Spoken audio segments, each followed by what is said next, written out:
E aí pessoal, sejam bem-vindos a mais um Formiga na Tela, videocast semanal do site Formiga Elétrica. E dessa vez me acompanhando, Daniel Fontana, Rafael Ranieri. E enquanto o terceiro filme do Capitão América não chega aos cinemas, nós vamos falar sobre o HQ Guerra Civil.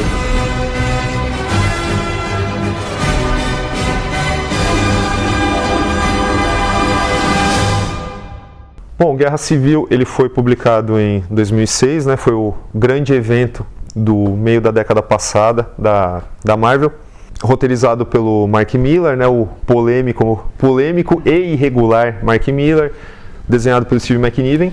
Bom, para quem ainda não leu, a Guerra Civil, ela é o embate de dois grupos, né, de super seres, é o universo Marvel rachado no meio, por conta de uma decisão do governo de criar uma lei de registro para os super seres. Então a gente tem o grupo do Homem de Ferro, que é pró, né, a medida do governo. Nós temos o do Capitão América, que é completamente a favor da liberdade, que o super ser ele faz aquilo por livre, espontânea vontade, ele salva vidas, então ele deve ficar livre, né?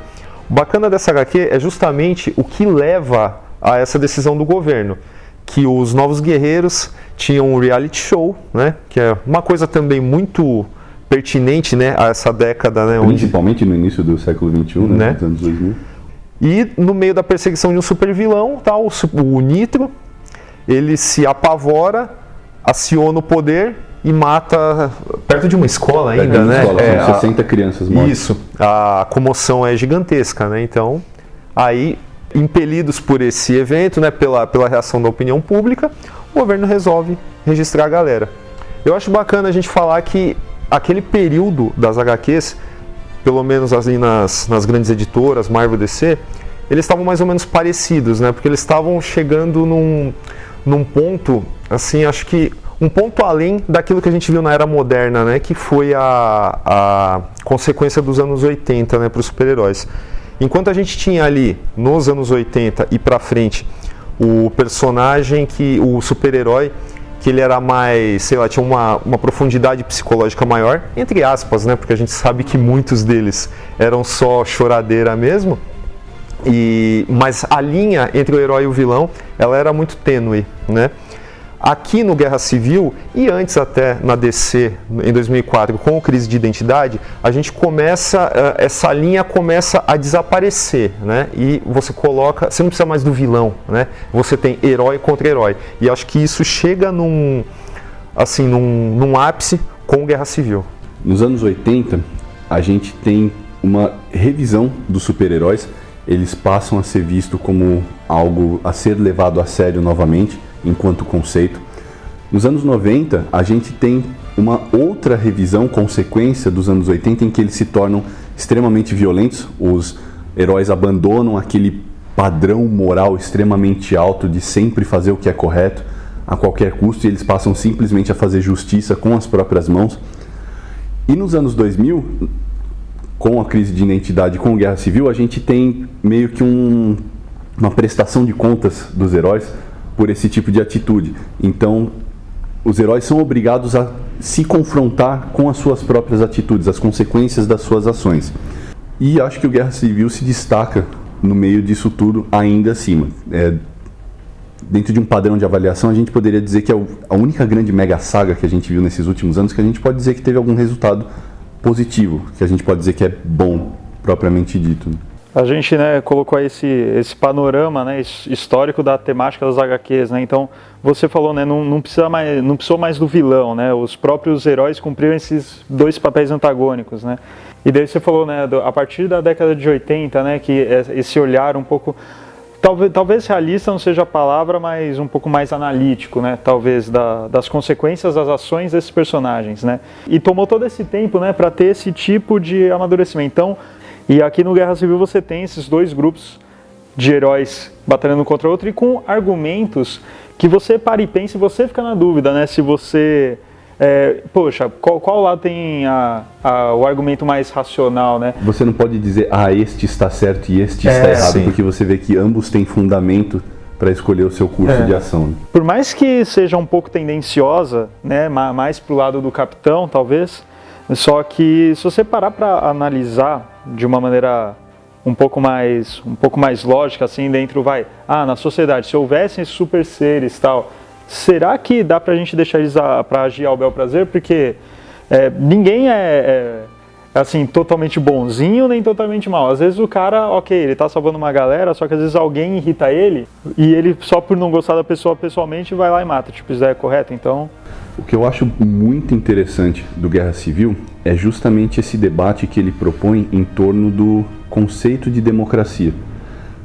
Claro que a HQ, por ser uma HQ de continuidade e tal, ela não vai se propor a debater filosofia, mas é um tema que, assim, paira de forma perene sobre o que está acontecendo.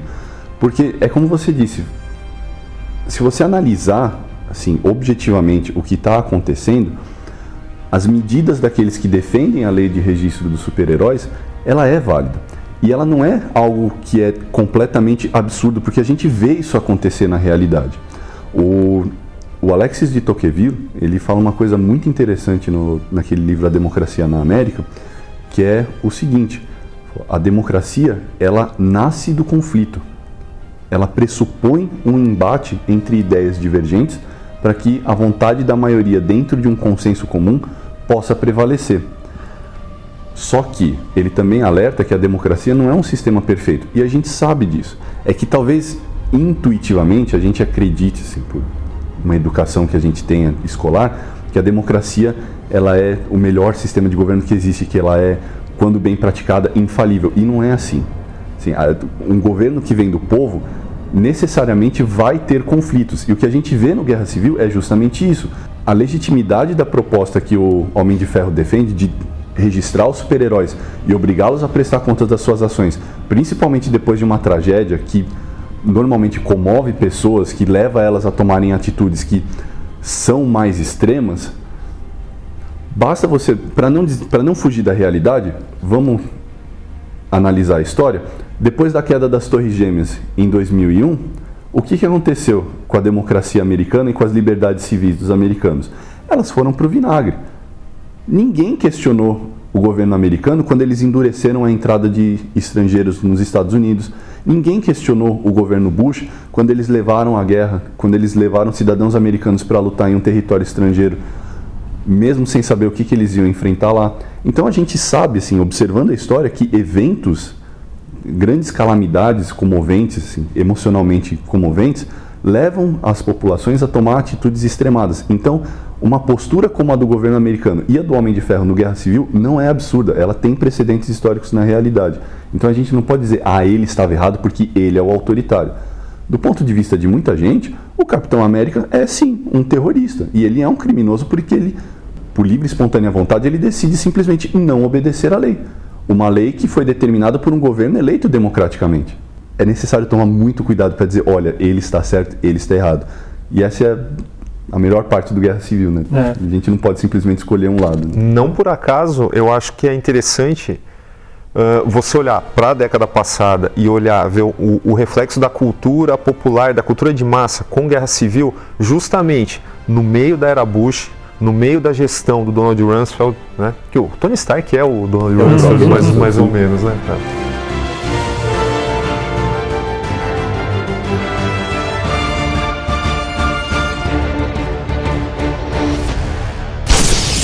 No caso do Guerra Civil, como um todo, tá? Porque Guerra Civil, além dos 7 volumes, das 7 edições que pegam um panorama geral, cada personagem teve lá sua participação específica em sua revista própria, e também teve outros extras, né, do outro lado da guerra, tal. Diversos tie-ins. Isso eu acho que foi um problema editorial, porque teve até na época saiu as informações de quanto você gastaria de dinheiro para acompanhar toda a Guerra Civil. Era uma coisa absurda, assim, por mês. E assim, é muita revista, tal, é impossível acompanhar todos os detalhes. E um problema que eu acho nessa questão de publicação é que muitas dessas coisas que a gente debateu até agora são mais aprofundadas nessas revistas periféricas e não no arco geral. Então acaba sendo um problema que às vezes uma coisa bacana está acontecendo em um quadrinho que você não vai ler. Mas assim, eu acho que foi um arco dos últimos arcos, e quando eu digo dos últimos, pega aí 20 anos, vai. eu acho que ele é um dos mais contundentes, não só pela temática, mas por essa base para vários questionamentos, discussões, fundamentações. Isso eu acho muito bacana no Guerra Civil. Para o amigo leitor que quiser se aprofundar mais no Guerra Civil, além desse encadernado que foi publicado, que tem as 7 edições principais, você pode procurar tudo o que tiver o Capitão América, o Homem de Ferro, o Quarteto Fantástico e o Homem-Aranha, que são os principais protagonistas do Guerra Civil, cada um à sua própria forma. O Homem-Aranha, ele representa talvez o ponto de vista mais interessante dentro dos super-heróis, porque, spoiler, ele é o único que vai transitar entre os lados, né? Ele começa do lado do Homem de Ferro e ele acaba se posicionando do lado do Capitão América posteriormente. E isso é justamente por conta de características do personagem que tem muito a ver com o ponto de vista do leitor, também em relação ao que está acontecendo em relação à transição dos eventos. E o Quarteto Fantástico também é importante porque é o grande supergrupo da Marvel, né? É a família fundamental, aquilo que melhor representa a própria editora, e eles acabam rachados, né? Vai cada um para um lado. O Richards, o Senhor Fantástico, tem uma participação, embora a motivação dele seja tosca ao extremo, a participação dele é extremamente importante, porque são justamente os 3 grandes gênios da Marvel, ele, o Hank Pym e o Tony Stark, que conduzem os registros de super-heróis e as prisões dos revoltosos, né, daqueles que não querem participar da lei, e também das prisões autoritárias dos vilões, né? É impressionante porque uma coisa interessante também da HQ é que é justamente nesse período do registro dos super-heróis em que os heróis no seu ponto mais autoritário, aqueles pró-registro, são também mais eficientes. Porque você nunca vê uma quantidade de prisões, de anulação de grandes vilões tão grande quanto nesse período da Guerra Civil, né? Mas, por outro lado, o sistema absorve aqueles que estão a fim de colaborar com ele, né? Então, quando surgem os novos Thunderbolts, que posteriormente a própria Marvel seguiu, se não num bom arco, pelo menos manteve a coerência desse conceito.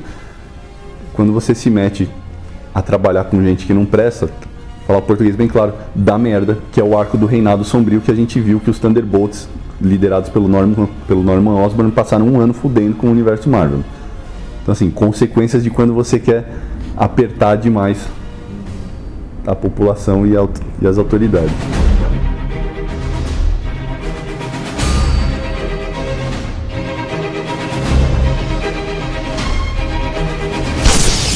Bom, depois de tudo isso que a gente falou, dá pra ver que Guerra Civil dá pano pra manga pra muita coisa, né, de discussão, até coisas que fogem do próprio universo de HQs, né, e acho que isso é legal, toda a temática do arco extrapola o seu próprio universo, e a gente acha referências no mundo real, como o Topo falou e tal, mas pegando agora, então, Guerra Civil, depois de tudo isso, parece, né, que é uma HQ de 1000 páginas, assim, extremamente profunda. Mas assim, na verdade, a temática sugere um aprofundamento, acho que maior do que a própria HQ traz. O que não acho algo de todo ruim, mas ficando focado no arco principal, né, eu ainda acho que assim, as ideias são muito melhores que a execução. Eu acho que, em termos de escaleta, assim, os acontecimentos, poxa, a revelação do Peter Parker, o rachamento do Quarteto Fantástico, a entrada do Justiceiro, o conflito moral quando o Golias morre, né? Então, eu acho que ele tem acontecimentos muito bons, só que eu não acho que assim, o ritmo e a levada, ela pesa tanto quanto os acontecimentos em si, né? Então, muitas coisas a gente sente o peso porque a gente conhece um background de muito antes da Guerra Civil, né? Coisas que a gente foi lendo a vida inteira. Então eu acho que nisso a HQ peca um pouquinho. O fato de ser uma edição mensal pesa enormemente, né? Mas eu acho que a minha crítica maior à HQ é com relação à arte do McNiven e as cores do Maury Hollowell. A arte eu acho que ela meio, não vou dizer, eu acho que ela é genérica para os padrões atuais. A cor também, eu acho que é tão computadorizada, é tão digital. E assim, você tem Você não tem diferença entre ambiente interno para ambiente externo, para noite, para dia. Todos os personagens têm sombras extremamente marcadas, é um sombreamento que não me agrada em nada. Então... Um sombreamento que não serve à narrativa, né? Exato. Né? Então, e isso acho que tira muito o peso de algumas cenas. Então, quando Peter Parker tira a máscara e revela, você tem aquela luz extremamente dura, aquela sombra demarcada, aquele relevo, e que é um quadro bonito, é um quadro bacana. Só que a gente teve quadros parecidíssimos com a cara do Capitão América, tendo um diálogo comum anterior. Então, pensando em termos de decupagem mesmo, né? Pensando em enquadramentos e tal, a gente perde totalmente o impacto. Ele faz contra-plongé direto, sabe? Faz sombreamento direto. Toda a luz é dramática, seja num diálogo normal, seja no Tony Stark falando com a Maria Hill, seja numa cena de ação. Tudo é extremamente assim, ele quer ser dramático, só que ele tentou ser dramático em tudo e acabou nivelando, né? A gente tem que, sei lá, aliviar um pouco, né, para essa galera que trabalha em grandes editoras, porque a gente sabe dos prazos inumanos e tal, sabe que às vezes o cara está seguindo a orientação de um editor, mas quando a gente fala de arte, a gente também tem que falar da questão da narrativa visual, né? Não só se o desenho tá bonito, tal, a cor e etc. Com relação a isso, eu vou falar que Guerra Civil tem alguns momentos muito bacanas, assim, sequências de ação, que mesmo se a gente fugir de todo o questionamento, de todo o conteúdo que a gente estava falando aqui, que de repente é até mais importante do que isso, mas a gente não pode esquecer que a gente está falando de um meio visual, né? E a gente tem que avaliar isso no quesito diversão também. E eu vou te falar que Guerra Civil tem uns momentos mais fantásticos assim que eu já vi em HQs da Marvel, que é a fuga do Capitão América do prédio da S.H.I.E.L.D., que é uma coisa que a gente olha e não tem, pelo menos hoje, como não pensar, né? Caramba, será que algum dia algum filme vai conseguir fazer um negócio tão legal quanto esse? O Capitão América pulando, sabe? Todos aqueles quadros, ele pega, bate em um aqui, pula pra lá e tal, e culmina no cara enfiando o escudo no vidro do cockpit, indo embora surfando o caça, cara. Isso é muito bacana, cara. Isso tira toda a nossa cabeça da implicação política e social, tudo isso que a história traz, pra gente embarcar na diversão pura e simples de uma HQ super-heróica.